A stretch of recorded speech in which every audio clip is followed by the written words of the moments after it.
Seeing your bank account number on Wells Fargo is pretty easy to do. Today I'm going to show you how to do it.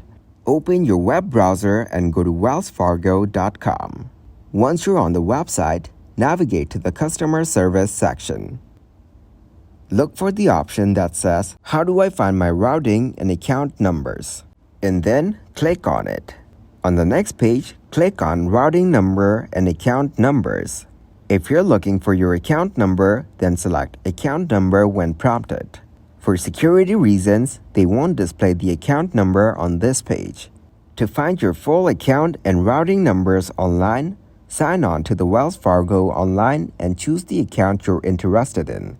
Follow the instructions provided to access your full account number. Look for the option that says Account and the 4 numbers directly below the account name.